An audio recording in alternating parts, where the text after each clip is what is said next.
সিদ্দিকী সাহেব মুখ্যমন্ত্রীর আশকারাতে এত বড় বড় কথা বলছেন। এটা যদি অন্য কোনো রাজ্য হতো না, এই ধরনের উস্কানিমূলক কথাবার্তা বলার জন্য তহা সিদ্দিকী সাহেব জেলের ভিতরে থাকতেন। যে চোর ডাকাত তার ভয় হবে। মুসলমানরা কি সব ডাকাত চোর নাকি তাকে ভয় দেখাবো? মুসলমানরা কি সব ডাকাত চোর নাকি তাকে ভয় দেখাবো? সুকান্ত মজুমদারকে বলে দেন, আমি যে কথা বলি, যে কথা মৃত্যুর আগে পর্যন্ত বলে যাব, আমি ভারতবর্ষের মানুষের জন্য বলবো, বাংলার মানুষের জন্য বলবো। সুকান্ত মজুমদারকে বলে দেবেন, উনারা যে যে ভাষা ইউজ করে, মুসলমানদের বিরুদ্ধে যে যে ভাষা ইউজ করে, যদি ওই ভাষাগুলো বাংলা না হয়ে যদি অন্য জায়গায় ইউজ করতো, জ্যান্ত কবর ঢুকিয়ে দিত, জ্যান্ত পুঁতে ফেলতো। এটা বাংলা বলে কেউ কিছু বলছে না, কেউ কিছু বলছে না। আর তহা সিদ্দিকীর জীবনে যত কথাই বলুক না কেন, কোনোদিন সাম্প্রদায়িক উস্কানিমূলক কথা তহা সিদ্দিকীর মুখ দিয়ে বেরোয় না, বেরোবে না। সুকান্ত বড় বড় কথা বলছে, এটা যদি উত্তরপ্রদেশ হতো, উত্তরপ্রদেশ হতো, কেন উত্তরপ্রদেশ কি সুকান্তর বাবার জায়গা না তোহার বাবার জায়গা? ভারতবর্ষে যেমন সুকান্তর বাবার জায়গা, আমারও বাবার জায়গা। ওই উত্তরপ্রদেশের মতো এখানে ভুটি চালতে বলো না, খুঁজে পাওয়া যাবে না। আমারা নয়, যারা সাম্প্রদায়িক তাদের ঘরে পাঁকে পুঁততে আমাদের দরকার লাগবে না, তাদের কবর দিতে আমাদের দরকার লাগবে না। সাম্প্রদায়িক যারা অমুসলিম, সম্প্রীতির অমুসলিম হিন্দু ভাইরা, তাদের ঘরে কবর দেবে। সুকান্ত মজুমদার বড় বড় কথা বলছে, হ্যাঁ বড় বড় কথা বলছে, আওয়াজ দিচ্ছে, আওয়াজ দেওয়া বন্ধ করুন, আওয়াজ দেওয়া বন্ধ করুন। আর বড় বড় কথা বলে। উত্তরপ্রদেশে যে অন্যায় হচ্ছে, যেভাবে অত্যাচার হচ্ছে, যেভাবে জুলুম হচ্ছে, আবার সেটা মধ্যে বাংলা যদি বাংলায় যদি তহা সিদ্দিকী উত্তরপ্রদেশে বলতো, কি বলতে চাইছে, কি বলতে চাইছে? বাংলার সম্প্রীতির হিন্দুরা, সম্প্রীতির মুসলমানরা হাতে চুরি পড়ে বসে আছে নাকি? হিন্দুত্ববাদী নেতারা বলছেন যে বাটোগে তো কাটোগে, এক রहोगे তো সেফ रहोगे। তো আপনার দিলীপ ঘোষ তিনি এই যে জগন্নাথ মন্দির উদ্বোধন করলে মাননীয় মমতা বন্দ্যোপাধ্যায় তার পাশে বসলেন। শোনেন, আমি আমি আমি আমি আর বেশি বকবো না। আমি একটা কথা আমি আপনাদের বলি, অনেক বকা হয়েছে। আপনারা এক কাজ করেন, পশ্চিমবাংলার মুখ্যমন্ত্রী মমতা ব্যানার্জিকে বলুন, বাংলায় আগেও বলেছি, কিছু পাগলা গারদ খুলে রাখতে, পাগলা গারদ স্পেশাল পাগলা গারদ করতে খুলে রাখতে বলুন। আর এই আশ্বিন মাসে কুকুররা পাগলা হয়ে যায়, যাকে তাকে কামড়ায়, তার জন্য ভ্যাকসিনের দরকার হয়। সেই কুকুর কামড়ায় যে ভ্যাকসিন দেওয়ার দরকার লাগে, এই কিছু পাগলা কুত্তা দু পায়ে মার্কা পশু মানুষ, দু পায়ে সে মানুষ, কিন্তু পশুর সে নিজ, ওদের জন্য পাগলা গারদ যথেষ্ট, আর কুত্তার ভ্যাকসিন যথেষ্ট। মমতা ব্যানার্জিকে 2026-এর ভোটের আগে রেডি রাখতে বলুন, কেন এরা পাগলামো করতে করতে আরও কিছু বলবে।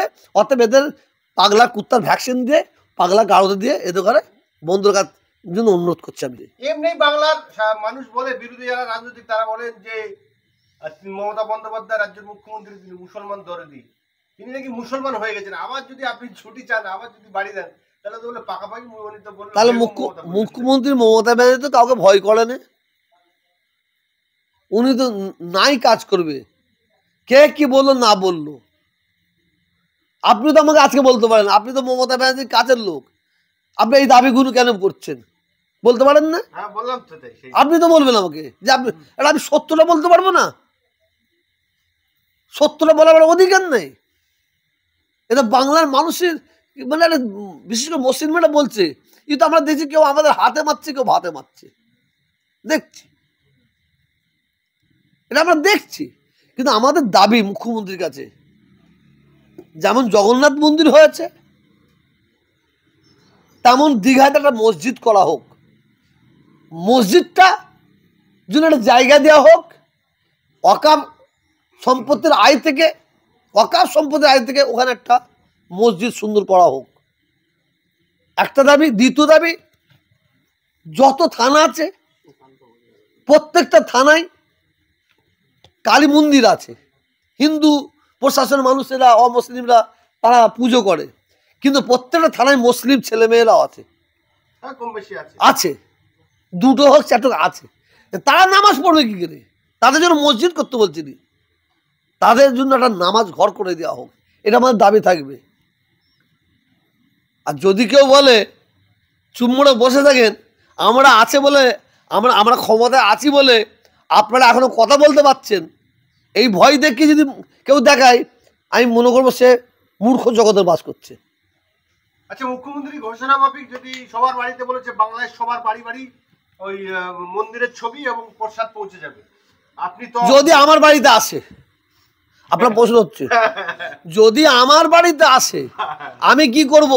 সেটাকে নেবো, গ্রহণ করবো না করবো না? একদম দু হাত দিয়ে গ্রহণ করবো। কেন নেবো না? কেন নেবো না? অবশ্যই নেবো, অবশ্যই গ্রহণ করবো। আগে এসুক, তারপরে তার কথা।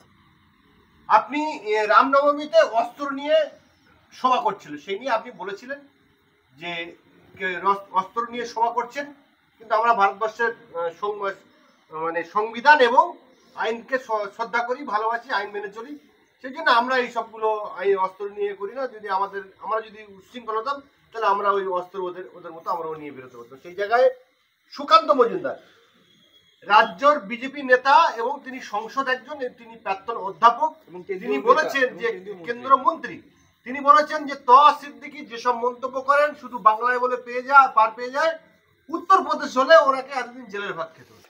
আমি একটা সুকান্ত মজুমদারকে বলে দেন, আমি যে কথা বলি, যে কথা মৃত্যুর আগে পর্যন্ত বলে যাব, আমি ভারতবর্ষের মানুষের জন্য বলবো, বাংলার মানুষের জন্য বলবো।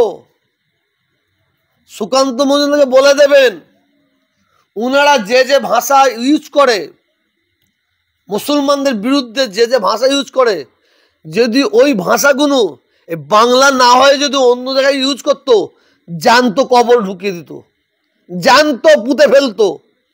এটা বাংলা বলে কেউ কিছু বলছে না, কেউ কিছু বলছে না। আর তহা সিদ্দিকীর জীবনে যত কথাই বলুক না কেন, কোনোদিন সাম্প্রদায়িক উস্কানিমূলক কথা তহা সিদ্দিকীর মুখ দিয়ে বেরোয় না, বেরোবে না। সুকান্ত বড় বড় কথা বলছে, এটা যদি উত্তরপ্রদেশ হতো, কেন উত্তরপ্রদেশ কি সুকান্তর বাবার জায়গা না তোহার বাবার জায়গা? ভারতবর্ষে যেমন সুকান্তর বাবার জায়গা, আমারও বাবার জায়গা। ওই উত্তরপ্রদেশের মধ্যে এখানে ঘুড়ি চালতে বলো না, খুঁজে পাওয়া যাবে না। আমারা নয়, যারা সাম্প্রদায়িক তাদের ঘরে পাঁকে পুঁততে আমাদের দরকার লাগবে না, তাদের কবর দিতে আমাদের দরকার লাগবে না। সাম্প্রদায়িক যারা অমুসলিম, সম্প্রীতির অমুসলিম হিন্দু ভাইরা, তাদের ঘরে কবর দেবে। সুকান্ত মজুমদার বড় বড় কথা বলছে, হ্যাঁ,